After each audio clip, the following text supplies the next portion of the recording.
오늘 새벽에 제가 일어나서 하나님께 기도하는 했을 때 하나님께서 우리에게 주신 말씀은 용서하라 하는 말씀입니다. 우리 몸은 뜻에 반응합니다. 우리 몸은 60조 개의 세포로 되어 있습니다. 그런데 이 세포의 작용이 사실은 소화를 시키는 것도 위의 세포로 그 작용에 의해서 소화시키고, 숨을 쉬는 것도 허파도 알고 보면 똑같은 세포입니다. 그리고 오늘 우리가 이렇게 생각하고 인지하고 보고 느끼는 감정조차도 뇌세포의 작용의 결과인 것입니다. 그런데 알고 보니까 이 세포는 무엇으로 구성되었냐면, 그 안에 핵이 있는데 이 핵 안에 염색체가 있고, 이 염색체는 DNA라고 하는 염기셀로 되어 있는데, 이것이 바로 우리의 모든 기능을 주장하고 결정하는 20만 종류의 유전자가 이곳에 있는 것입니다. 결국에는 세포는 똑같은 세포인데 이 20만 종류의 유전자 정보 가운데 어떤 부분이 활성화되느냐에 따라서 그 세포는 눈이 되기도 하고 폐가 되기도 하고 피부세포가 되기도 한다는 것입니다. 그런데 과학자들이 더 깊이 연구해 보니까 이 세포는 바로 글자라고 하는 것입니다. 그래서 우리가 성경책도 사실은 글자죠. 예를 들면 우리 한글 성경책은 기역 니은 티끌 리을 아야 어여 오유라고 하는 자음과 모음의 결합으로 뜻을 표현하지요. 미국에 가면, 미국은 영어입니다. 영어는 ABCDEFG라고 하는 영어로 뜻을 표현하는 것입니다. 이 유전자도 보니까 ATCG라고 하는 이 구조로 서열의 순서에 따라 다른 뜻을 내는 뜻의 책이라는 사실을 발견했습니다. 그러므로 우리 몸은요, 뜻에 반응한다는 것입니다. 그래서 여러분, 우리가 좋은 뜻이 있으면 우리가 좋은 감정과 좋은 건강이 유지되고, 나쁜 뜻이 우리에게 들어오게 되면 우리의 감정이 상하고 또한 우리의 건강이 약화된다는 것입니다. 특별히 생명을 위협하는 이 부정적인 뜻, 감정들은 이런 것입니다. 우리가 사기를 당했다거나 배신을 당할 때 우리 마음에 일어나는 분노와 적개심이 일어나지요. 그것이 바로 우리 몸을 상하는 나쁜 뜻이라고 하는 것입니다. 인간관계에서 오는 갈등이 또한 우리를 상하게 합니다. 뭐예요? 나쁜 뜻이 우리에게 전달되면 이 세포가 다 뜻으로 되어 있기 때문에 우리 몸 전체가 반응을 하는데, 나쁜 뜻에는 나쁘게 반응한다는 것입니다. 그것이 바로 곧 질병이라고 하는 것입니다. 경제적인 손실을 입었든지 신체적인 피해를 입었든지 또는 정신적인 상처를 입을 때 우리가 갖는 부정적인 감정은 미움과 원한이 아니겠습니까? 또 때로는 억울한 일을 당할 때, 심각한 내 명예의 훼손을 당했을 때, 이럴 때 우리 마음속에 자연히 일어나는 감정은 미움과 분노, 원한, 복수심, 이런 것이 일어난다는 것입니다. 이런 것들이 우리의 생명을 위협하는 부정적인 감정이라고 하는 것입니다. 우리가 이와 같은 배신을 당했거나 또는 억울한 일을 당했을 때 우리 마음에 일어나는 이 미움과 분노를 표현하는 방식은 사람마다 그 기질에 따라 다르다는 것입니다. 외향적인 사람은 자신의 분노를 당장 그 사람에게 쏟아붓습니다. 또는 다른 사람에게 쏟아붓든지 그것을 폭발하는 것이죠. 기분 나쁘니까 화를 내든지 아니면 폭력을 행하든지 이와 같이 그 분노를 표출하는 사람이 있는가 하면, 또 그렇지 않는 내성적인 사람일 경우에는 이와 같은 억울한 일을 당하고 마음에 미움과 원한이 있다 할지라도 그것을 밖으로 표현하지 않고 속으로 내면하는 사람들이 있습니다. 여러분, 그러면 이 밖으로 표현하는 이런 사람은 이 부정적인 감정을 밖으로 표현하면 그것이 해소될까요? 우리 생각에는 두 사람 중에 누가 더 나았냐 물으면 그래도 밖으로 표출하는 사람이 그 스트레스를 풀기 때문에 더 낫지 않겠느냐라고 생각하는데, 전자일 경우에는요, 이런 사람은 고혈압, 심장마비, 심혈관 이와 같은 심각한 질병을 앓게 되고, 또 반면 얌전한 사람, 요조숙녀 타입 이런 사람들은 침묵하며 내면화하지만 그 속에는 썩어 문드러지는 것입니다. 이런 사람의 대표적인 병은 암이 걸린다는 것입니다. 그래서 그러면 결국에는 두 타입 다 사람을 죽인다는 것이죠. 그러면 두 타입 다 우리에게 좋지 않은 것입니다. 우리가 이런 분노, 미움, 이런 억울한 일을 당했을 때 이 표현하는 방법, 밖으로 표출해도 병이 걸리고 안으로 사기도 병이 걸린다면 어떻게 해야 되냐 이거죠. 어떻게 해야 이것이 우리에게 피해를 주지 않느냐 이 말입니다. 그 답은 오직 하나밖에 없습니다. 용서하는 것입니다. 자, 전로들 젠폴스키는 이렇게 글을 썼습니다. 눈물이 나도록 용서하라. 용서하는데 왜 눈물이 나요? 그만큼 용서가 힘들기 때문에 눈물을 흘릴지라도 용서하라는 것입니다. 용서할 줄 모르는 마음에서 만드는 신세상의 문제들이 참 많이 있습니다. 그것은 두통, 위통, 궤양, 우울증, 불안, 짜증, 불면증, 그뿐만 아니라 심지어 고혈압, 그리고 당뇨, 그리고 암까지 걸린 암 또는 자가면역 질병, 이런 다양한 질병이 걸리기 때문입니다. 그런데 용서는 이런 증후군을 치료하는 가장 강력하고 놀라운 기적 같은 치료약이라고 하는 것입니다. 그런데 실제로는 우리의 삶 가운데 용서가 쉽나요? 어렵나요? 어렵죠. 예, 용서가 어려운 이유가 무엇입니까? 그는요, 첫 번째는 우리의 본성적인 감정에 반하는 것이 용서이기 때문입니다. 나에게 피해를 주고 내가 억울한 일을 당했으면 당연히 본능적으로, 본성적으로 일어나는 자연스러운 감정의 표출은 무엇인가 하면 분노죠. 복수심이죠. 그것이 당연한 것입니다. 그래서 이 용서 어려운 것입니다. 왜냐하면 내 감정, 자연스러운 감정과 반대되는 일을 해야 되니까. 두 번째 용서하는 것이 어려운 일이 무엇인가 하면 잘못이 상대방에 있다라고 우리는 집착하기 때문입니다. 내가 지금 이렇게 피해를 당하고 내 명예훼손을 준 그 사람이 잘못이라고 하는 것입니다. 나에게 상처를 입힌 그 사람이 책임이 있는데 그 사람을 용서한다는 것은 내 마음에 정의가 실현되고 있지 않아. 왜냐하면 나에게 고통을 준 나쁜 사람은 벌을 받아야 되는데 내가 용서를 해줘버리면 벌을 받지 않아. 억울한 일에다가 더 억울한 일을 당하는 것입니다. 그래 용서가 되겠습니까? 안 되죠. 그래서 용서는 어려운 것입니다. 그럼에도 불구하고 여러분 용서해야 되는 이유가 있습니다. 그것은 그 사람을 위해서가 아니라 바로 나 자신을 위해서 용서해야 됩니다. 1960년대 우리나라에 아주 끔찍한 살인사건이 일어났는데 그것이 바로 고재봉의 도끼 맞는 사건입니다. 이 사건을 보면 이 고재봉이가 1963년도에 있었던 일인데요. 그가 군대에 갔습니다. 군대 갔는데 이제 박중영, 그 당시에 그 대대의 대대장이었습니다. 대대장의 공관병이었습니다. 공관병이란 그 대대장의 사택에서 필요한 일을 돕는 사병이죠. 그러다 보니까 잔심부름하고 구두 닦아주고 청소하고 이런 일을 하는 사람이었습니다. 그런데 어느 날 그 당시는 아주 배고프고 가난한 때였죠. 하루의 일과를 마치고 딱 돌아가는데 보니까 명태가 하나 있어.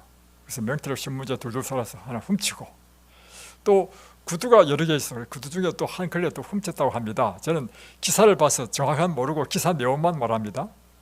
그런데 그 장면을 누가 봤느냐면 그 집에 식모를 일하는 식모가 본 것입니다.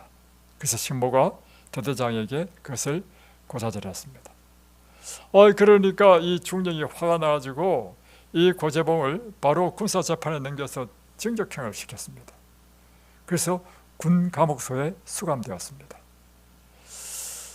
그런데 여러분, 감옥이라는 곳이요, 원래 죄인을 교화시키는 곳이 감옥인데요, 감옥에 가면 교화는커녕 오히려 죄인을 더 큰 죄인 만듭니다.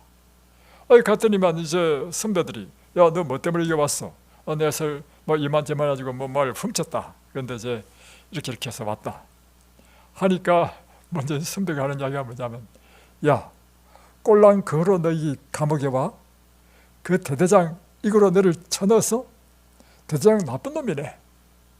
그 안에 있는 죄수가 하는 이야기 그거예요. 너 이제 불과 한 6개월밖에 안 되니까 딱 추록하면 너 작살내버려. 이렇게 부추긴 것입니다. 근데 고재봉이가 그 당시는 60이 되니까 뭐 교육도 많이 받지 못하고, 고재봉이의 그 내용을 보니까 그렇더라고요. 가난한 집안에서 자랐고 이런 사람이었습니다.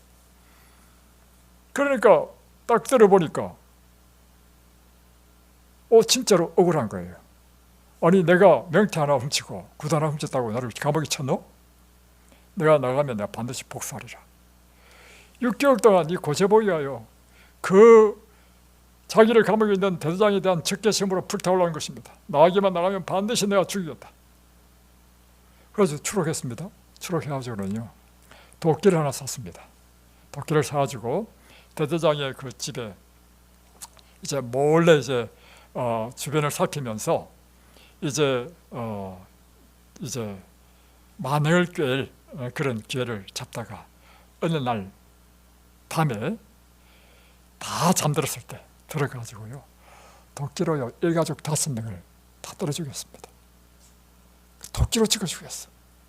부인, 다음에 남편 대대장, 그리고 자녀 2 죽이고요, 또 식모도 죽였어. 자녀는 어린 애들이야.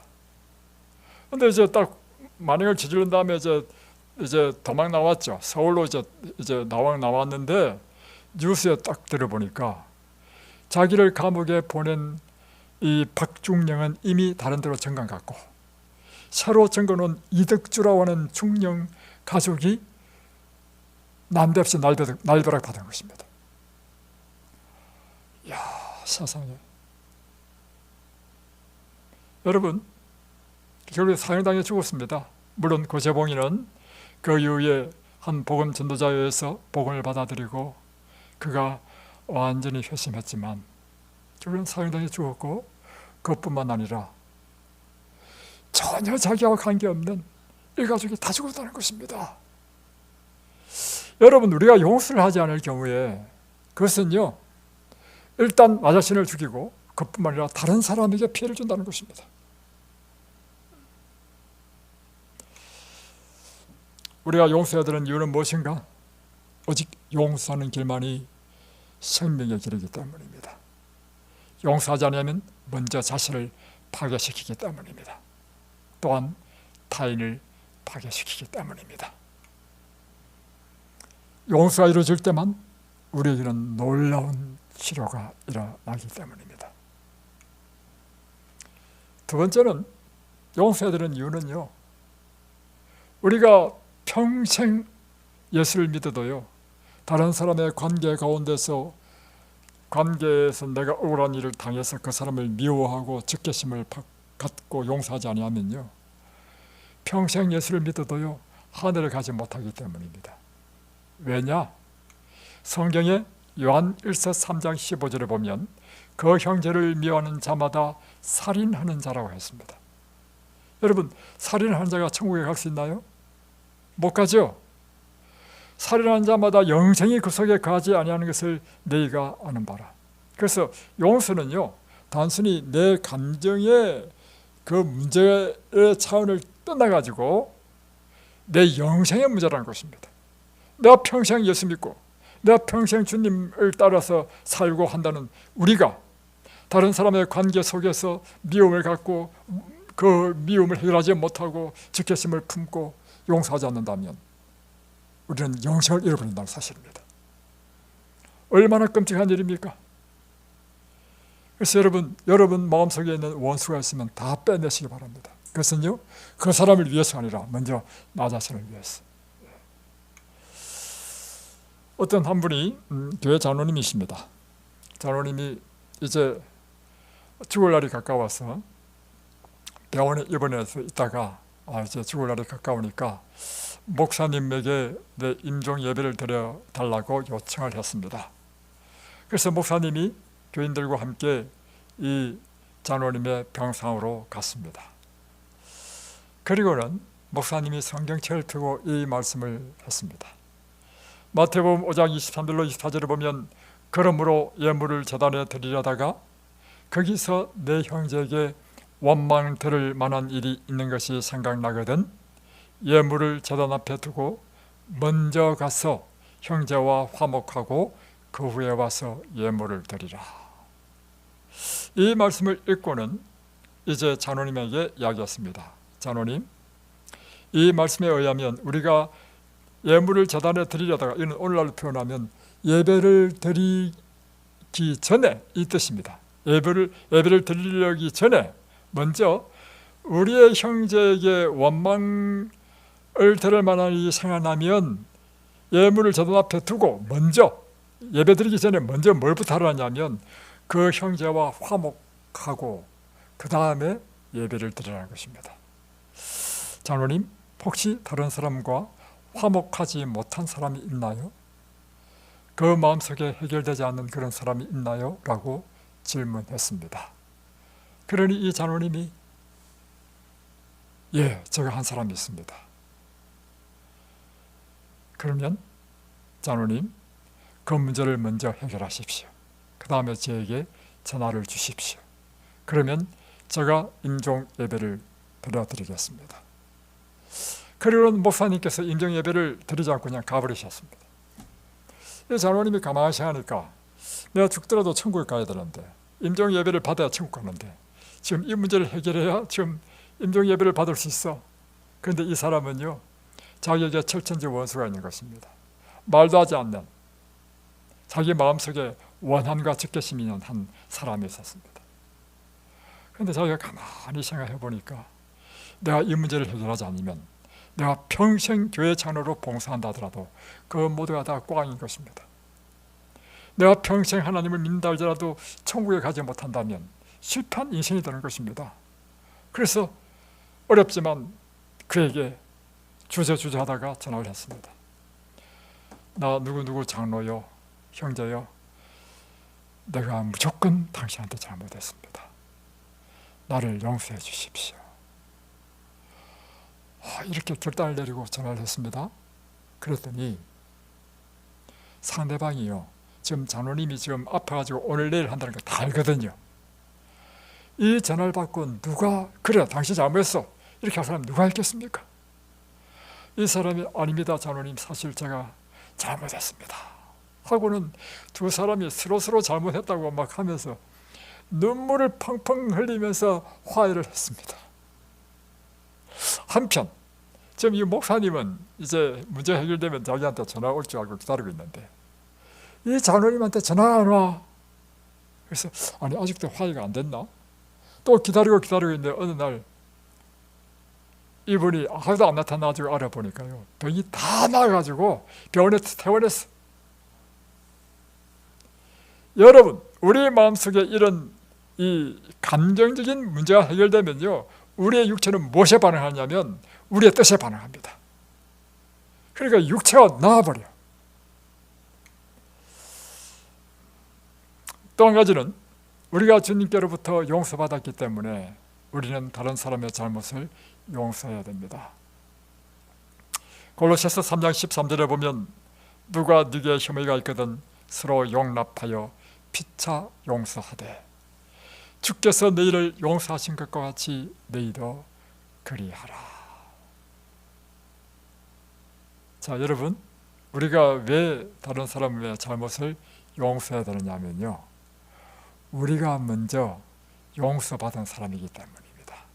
그런데요, 다른 사람이 나한테 잘못한 것과는 비교도 되지 않을 만큼 우리는 하나님 앞에 엄청난 죄를 지었습니다. 그런데 하나님께서는 나의 엄청난 죄를 용서해 주셨는데 내가 어찌 내 형제의 그 잘못을 용서해 줄 수 없겠냐 이 말입니다.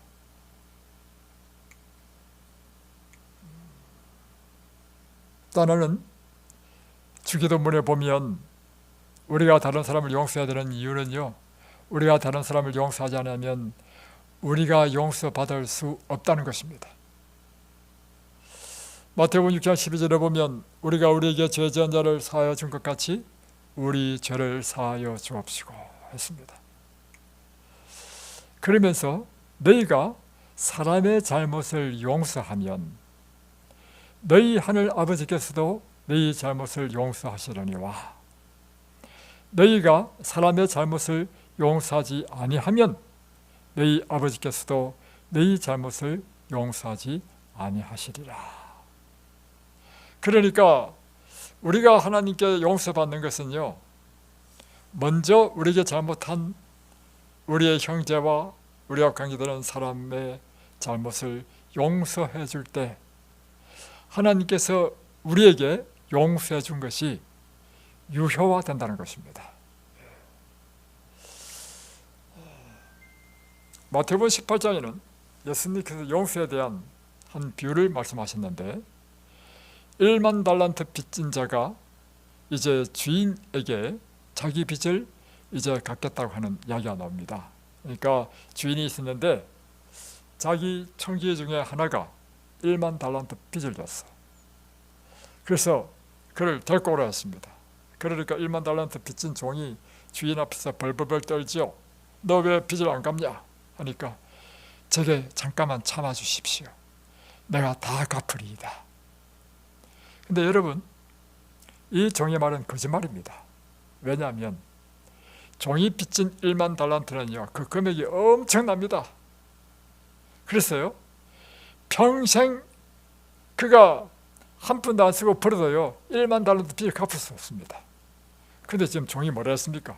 잠깐만 참아 주십시오. 그러면 내가 빚을 다 갚겠습니다. 이렇게 하겠단 말이에요. 그러니까 이 주인이 이 종을 불쌍히 여기셔서 어떻게 하겠냐면 그의 종의 주인이 불쌍히 여겨 놓아보내며 아이고 너 어차피 못 갚아. 내가 다 탕감해 줄게 하고 빚을 다 탕감해 줬습니다. 그러니 주님, 여러분 1만 달란트라는 것은 오늘날 제가 계산을 해보니까요, 이게 뭐 몇백억이 아니라 막 천억 되는 것 같아요. 천억. 엄청난 빚을 좀 탕감받았죠. 근데 이 사람이 탕감받고 이제 나갔는데 나가다가 길에서 누굴 만났냐면 100데나리온 빚진 사람을 만났어. 자기한테 100데나리온 빚진 사람을 만났어. 그러니까 100데나리온은 한 데나리온이 한 10만 원 치면요 한 1000만 원밖에 안 됩니다. 여러분, 막 몇백억, 막 천억 정도 빚진 사람이 탕감받은 사람이 자기한테 한 1000만 원 빚진 사람 만나면 어떻게 되겠습니까? 자기도 탕감해줘야 되죠. 그러니까 이제 이 사람이 딱 만나니까 이 딱 그 자기한테 빚진 사람을 목을 딱 잡고는 너 빚 갚아 하니까 똑같이 말해요. 저를 참아 주십시오. 그러면 제가 다 갚겠나이다. 하니까 자기가 자기 주인에게 어떻게 됐습니까? 그렇게 얘기할 때 다 탕감해줬죠. 근데 이 사람은 그 말 듣고도 이 관가에 가자고 감옥에 쳐넣었습니다. 근데 이 소문이 누구한테 들렸냐면 빚을 탕감해준 주인의 귀에 들린 것입니다. 그래서 다시 불렀습니다. 악한 종아, 내가 내 빚을 전부 탕감하여 주었거늘 내가 너를 불쌍히 여긴 같이 너도 내 동료를 불쌍히 여김이 마땅하지 아니하냐. 주인이 노하여 그를 옥졸에게 넘기니라. 그래서 다시 감옥에 쳐넣어버렸어. 너희가 각각 마음으로부터 형제를 용서하지 아니하면 나의 하늘 아버지께서도 너에게 이와 같이 하시리라. 이 비유는 무슨 비유입니까? 하나님과 우리의 관계, 그리고 우리와 사람과의 관계를 잘 대비하고 있습니다. 여기서 주인은 누구냐면 하늘 아버지고요, 여기서 종은 1만 달란트 빚진 종은 나고요, 나에게 100달란트 빚진 사람은 나에게 섭섭하고 나에게 억울하게 만들고 나에게 피해를 준 원수야. 그런데 지금 우리가 예수님의 십자가의 피로 나의 엄청난 모든 인생의 죄를 다 탕감해 주셨어. 하나님이 우리 자신이 지금 어떤 존재입니까? 1만 달란트 탕감받은 사람입니다. 그런데 1만 달란트 탕감받은 사람이 나에게 뭐 경제적인 손실을 줬다거나 아니면 여러 가지 불명예스러운 일을 했다거나 해서 나에게 피해를 준 그 사람은요, 여기에 비하면 100데나리온밖에 하장 안 된다는 것입니다. 그러니 용서 안 해줄 수 있는 게 어디냐 이것입니다. 그럼에도 불구하고 내가 내 형제를 용서하지 않아주고 이 비유처럼 계속해서 내 마음속의 적개심과 복수심으로 불타오른다면 내가 하늘 아버지로부터 받은 그 용서도 다 무효가 된다는 것입니다. 끔찍한 일이죠. 여러분 혹시 여러분이 그런 게 없겠죠? 여러분 마음속에 뭐 원수진 일이 없죠? 예, 없죠? 예, 없을 줄로 믿습니다. 그래서 저는 이 말씀을 보고 마음속으로 미움 표현은 안 해도 밉다 생각하는 사람. 그것도 버려야 됩니다. 우리 인생을 살면요, 저에게도 그런 사람이 있습니다. 그런데요, 자, 이 말씀을 딱 생각하니까 그러면 안 되지. 제 마음에서부터도요 다 자유를 줬습니다. 그래서 저한테는 원수가 없습니다. 왜냐하면 그 사람을 위해서 아니라 누구를 위해서? 나 자신을 위해서. 그리고 내가 정직하게 하나님과의 관계 속에 딱 생각해 보니까 내가 하나님으로부터 엄청난 탕감받은 죄인이야. 이 죄인이 누구를 정죄해? 나에게 혹 잘못하고 스스하게 했다더라도 내가 어떻게 그를 정죄할 수 있는가 생각하니까 정죄할 수 없더라고. 그래서 여러분, 예수를 믿더라도 바로 믿어야 됩니다. 주여 주여 이름만 불러서 되는 것이 아니고요, 하나님의 뜻이 무엇인지 알고 그 뜻대로 우리가 행할 때 구원을 받는 것입니다. 예수님께서는 어떻게 용서하셨는가? 예수님께서는 날마다 조롱을 받고 냉대를 받으셨어도 마음의 평정을 잃지 않으셨다. 사람들의 욕설이 당신께 쏟아져도 당신께서는 그 욕을 되돌리지 않으셨다. 그분께서 결코 여의의 테두리를 넘어서지 아니하셨다. 그분께서는 비록 선언에 대한 보답으로 수치스러운 모욕을 받으셨지만은 정욕적이고 난폭한 말과 행동에 굴복하지 아니하셨다. 그분께서는 고통과 냉대와 모욕을 당하셨지만 보복하지 아니하셨다. 참 놀라운 사실은 예수님께서는 자신을 십자가에 못 박은 그들을 위해서도 그런 마지막 하신 말씀은 주여 저들의 죄를 용서하여 주옵소서. 저들은 자기가 무엇을 하는지 알지 못함이니이다.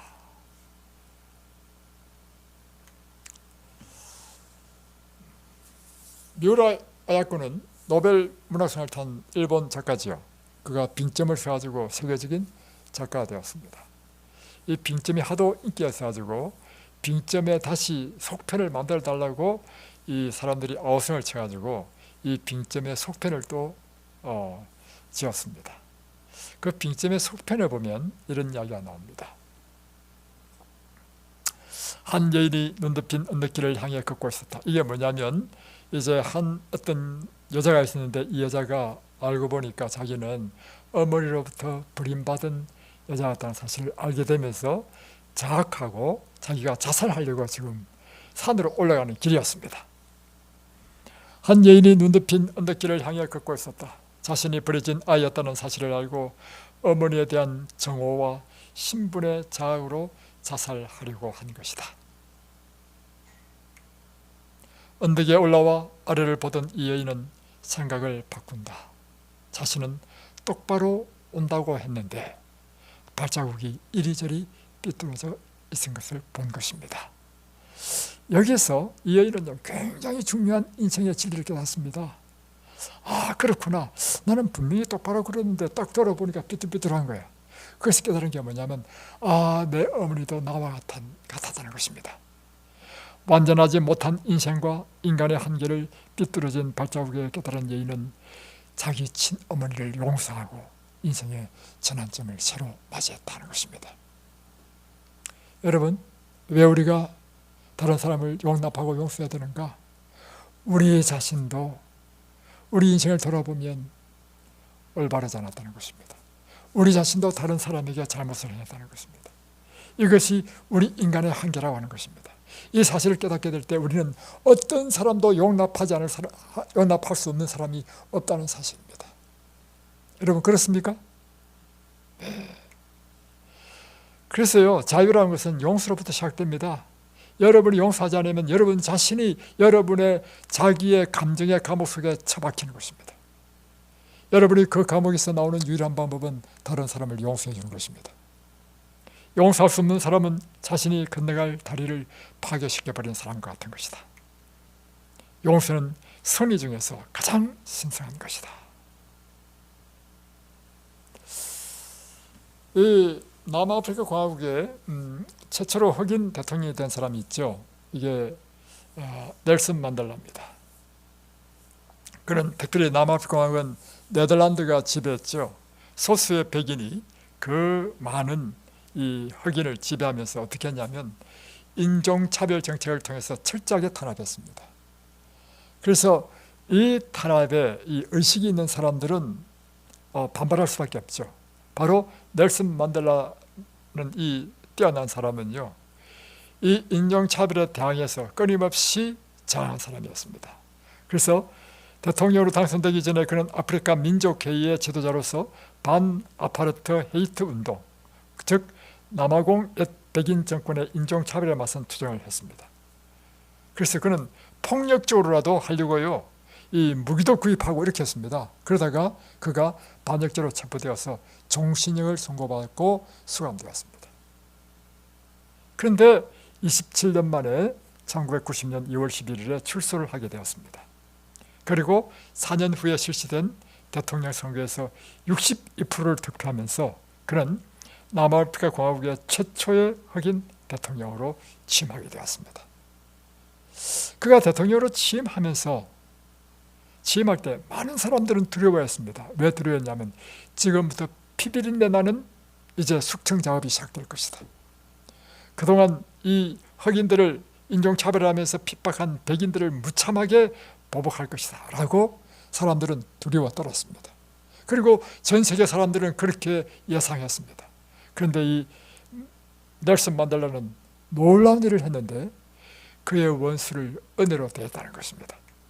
그가 취임하자마자 한 일이 뭐냐면 데스몬드 투투 대주교를 진실과 화해위원회 위원장으로 임명했습니다. 이 위원회가 하는 일은 무엇인가 하면 복수를 하지 않으면서 압제에 흉한 진실을 그대로 밝히는 창의적인 방법으로서 이 복수를 용서해주는 프로그램으로 이 복수의 악순환을 끊어버린 일을 하는 것입니다. 그 규칙은 무엇이냐? 인종차별 당시에 흑인들의 그 인종차별 반대 투쟁을 화형, 총살 등의 잔악한 방법으로 탄압한 이 백인 경찰, 군인들을 불러가지고 자발적으로 그 피해를 준 당사자 앞에서 자신의 죄를 낱낱이 자백하면 그 범죄로 인해서 재판을 받거나 처벌하지 않고 용서해 주는 것입니다. 이야, 정말 넬슨 만델라 대통령 정말 위대한 사람이죠. 이거 보통 사람이 할 수 있는 것입니까? 이 기독교 정신이 아니면 할 수 없는 것입니다, 여러분. 빌 클린턴은 넬슨 만델라와 대화 중에 이렇게 물었습니다. 그런 끔찍한 일을 저지른 자가 밉지 않았습니까? 그야 오랫동안 미웠지요. 감옥에서 나는 날마다 돌을 깨부수었고 정오 때문에 목숨을 부지했습니다. 그들은 내게서 많은 것을 빼앗아갔습니다. 내 아내를 빼앗아갔고 그 바람에 결혼 생활이 끝장나버렸습니다. 그들은 내 자라나는 내 자식들도 보지 못하게 했습니다. 정신적으로 육체적으로 나를 고문했습니다. 그러던 어느 날 나는 그들이 다른 것은 다 빼앗아갈 수 있어도 내 사상과 마음만은 결코 빼앗을 수 없다는 사실을 깨달았습니다. 내 사상, 내 마음은 내 쪽에서 그에게 주어야만 되는 것이지요. 나는 그것만은 내주지 않기로 했습니다. 다시 변하면 내가 계속해서 그것에 대하여 정오하는 한 나는 그의 종이 되어버린다는 것입니다. 노예가 되어버린다는 것입니다. 그래서 이런 상황 속에서 내 사상과 내 마음을 빼앗기지 않는다는 의미는 뭐냐면, 그가 아무리 나에게 폭정을 행하고 어떠한 일을 행한다 하더라도 나는 그를 미워하지 않는다면 나는 자연이라는 것입니다. 그 일을 하겠다는 것입니다. 그러니까 클린턴이 쏘아붙였습니다. 그렇다면 감옥에서 나올 때는 어땠습니까? 당신이 그 자유의 흙길을 걸어가는 모습을 나도 우리 딸 첼시를 깨워 함께 텔레비전으로 보았습니다. 그때는 그들이 믿지 않았나요? 하니까 넬슨 만델라 대통령이 이야기합니다. 속에서 분노가 치미는데 이런 생각이 들더군요. 그들은 이미 27년간 너를 소유했다. 그들을 계속 미워하면 너는 다시 그들의 소유가 된다. 그래서 나는 말했지요. 나는 자유롭고 싶다. 그리고는 다 틀어버렸습니다. 용서했습니다. 정말 훌륭하죠. 자, 진실위원회에서 이제 계속해서 재판장에서 이런 일이 납니다. 이와 같이 흑인을 무참히 죽인 이런 백인들을 불러와가지고 그의 죄를 고백하면 용서. 그런데 어느 날 법정에서 반더 블랙이라는 경찰관이 이제 나오게 됐습니다. 그런 청문회에 나와서 자기가 다른 경찰관들과 함께 18세 소년을 쏘아 죽이고 시신을 불태운 다음에 증거를 인멸하려고 자네를 고깃덩이처럼 부석에 던져 넣은 사건을 자세히 진술했습니다. 끔찍한 일을 행했죠. 그런데 그것만 끝난 것이 아니고 8년 후에 다시 그 집에 가가지고 이제는 그 18세 그 소년의 아버지를 붙잡아가지고 장작더미에 묶어놓고 몸에 석유를 부어가지고 불을 지폈다는 것입니다. 그리고는 그 아내에게 그 관계를 보도록 했다는 것입니다. 이런 짐승만도 못한 끔찍한 일을 저지른 것입니다. 이것이 남아프리카 공화국에서 일어난 흑인들이 어떻게 백인들에게 그와 같이 인종차별당하면서 억울한 일을 당한 일들의 한 부분인 것입니다. 여러분이 이런 일을 당했으면 어떻게 했겠습니까? 이런 사람을 용서할 수 있겠습니까? 그 마음속에 분노와 적개심과 복수심이 불타오르지 않겠습니까? 이제 드디어 이 일을 당한 그 당사자, 그 아내, 자기 아들도 죽고 이 백인 때문에 자기 남편도 이렇게 자기 눈앞에서 무참하게 살아되는 이 광경을 본 이 아내가 이제 드디어 말할 수 있는 권리를 주었습니다. 아들에 이어 남편에게까지 이런 노부인에게 바른 기회가 주어지자 법정은 조용해졌습니다. 반더 블랙 씨에게 무엇을 원하십니까? 라고 판사가 물었습니다. 이럴 때 이 노부인이 이야기하기를 남편의 장례를 제대로 치를 수 있게 불태운 장소에 가서 죄를 모아 주었으면 합니다. 그러니까 반더 블랙 씨가 이 백인입니다. 만행을 저지른 그 백인, 고개를 푹 숙이고 제가 그렇게 하겠습니다 하고 머리를 끄덕였습니다. 이어 노부인은 다음 예우를 덧붙였습니다.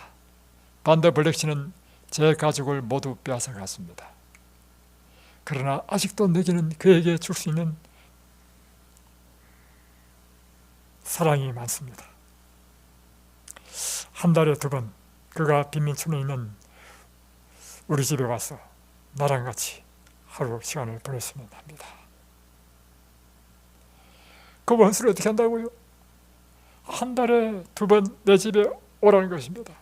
그러면 나는 그와 하루 시간을 보내면서 나는 그에게 내 사랑을 그에게 섞였다는 것입니다.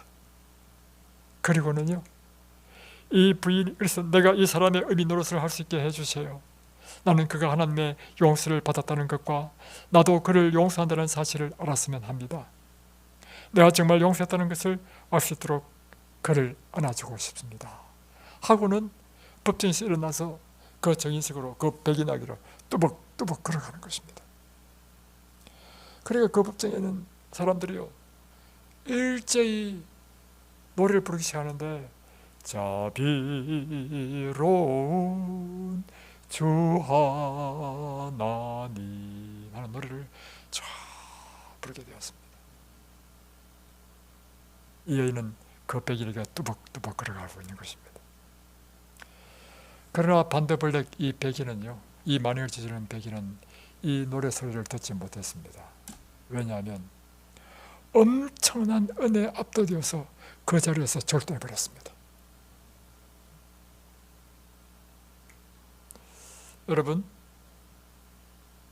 여러분에게 어떤 잘못을 한 사람이라 할지라도 용서하실 수 있겠습니까? 악으로 악에게 지지 말고 선으로 악을 이기시기 바랍니다. 이게 성경이 우리에게 하시는 말씀입니다. 간디는 이런 말을 했습니다. 만약에 성경의 말씀처럼 눈에는 눈으로 이에는 이로 한다면 머지않아 세상 모두가 소경과 합족이가 될 것이다. 서로 원수진 사람한테 똑같이 대하면요, 이 세상 사람들은 이빨 있는 사람 아무도 없을 것이고요, 눈 있는 사람 아무도 없을 것이라는 것입니다. 우리는 서로에게 잘못하잖아요. 내만 억울한 일 당했습니까? 여러분은 알지 못하지만요, 여러분에 의해서 피해당한 사람은 또 가슴 앓이를 하고 있을 수 있습니다. 성경에 보면 용서를 실천한 사람이 있습니다. 요셉이 그랬고 스데반이 그랬습니다. 자기를 죽이려 했고 자기 형제를 용서했습니다. 스데반은 돌로 쳐서 죽이는 그들 앞에서 주여 저들을 저를 용서해 주옵소서. 크리스천은 깨달은 게 있습니다. 우리가 그리스도인으로 산다는 것은요, 이 세상 사람들보다 약간 높은 차원의 도덕성을 가지고 사는 것이 아닙니다. 이것은요, 세상 사람이 생각할 수도 없는 예수님의 영을 받는 전적으로 세상 사람과 다른 차원의 삶을 사는 것을 이야기하는 것입니다. 이것은요, 하나님의 영을 받을 때만 우리에게 일어날 수 있는 것입니다. 그래서 그리스도인은요, 세상 사람들보다 좀 더 낫고 세상 사람들보다 좀 더 선량하고 그런 삶을 사는 것이 그리스도인이 아닙니다, 여러분. 그리스도인은요, 세상 사람들이 아예 생각할 수도 없는 영이 달라 하나님의 영을 받아서 영의 사람으로 사는 것이 그리스도인 것입니다. 시대서막 310페이지는 이렇게 기록하고 있습니다. 분노나 적개심을 품어도 무방하다고 생각하는 자들은 사단에게 마음의 문을 열어주고 있는 것이다. 여러분이 나한테 잘못한 사람, 내가 그를 미워하고 적개심 갖는 건 당연하지. 여러분 생각은 당연하죠. 그러나 그렇게 생각하는 것은요, 이미 사단에게 여러분의 문을 열어주고 있다는 것입니다. 용서하지 않는 자는 하나님께로부터 자비를 받을 수 있는 유일한 통로를 끊어버리게 된다. 우리는 우리에게 해를 끼친 자들이 잘못을 고백하지 않는 한 그들을 용서해 주지 않아도 괜찮다고 생각해서는 안 된다. 그러니까 그들이 우리에게 내가 잘못했다고 고백하면 그들은 용서해 줄 수 있지만, 그가 내한테 잘못했다고 고백도 하지 않는데 내가 먼저 용서를 해줄 수 없다라고 이렇게 생각해서는 안 된다는 것입니다. 그가 고백하든 회개하든 아니면 회개를 안 하든 관계없이 용서는 상대방의 그 반응과 관계없이 해주는 것이 용서라고 하는 것입니다. 우리는 우리에게 잘못을 범한 자들이 그 실수를 고백하든지 하지 않든지 간에 그들에 대하여 긍휼의 정신을 가져야 한다. 그들이 우리에게 아무리 심한 상처를 줄지라도 불만을 품거나 상처를 받은 자신을 동정하지 말며, 우리가 하나님께 범죄한 것을 용서받으라는 것처럼 우리에게 잘못한 모든 사람을 용서해 주어야 한다. 여러분, 이제 여러분에게 잘못한 사람을 용서해 주시겠습니까? 왜 대답을 하시죠? 다시 한번 묻겠습니다. 여러분에게 엄청난 잘못을 지은 사람이라 할지라도 여러분 용서하시겠습니까? 네, 기도하겠습니다.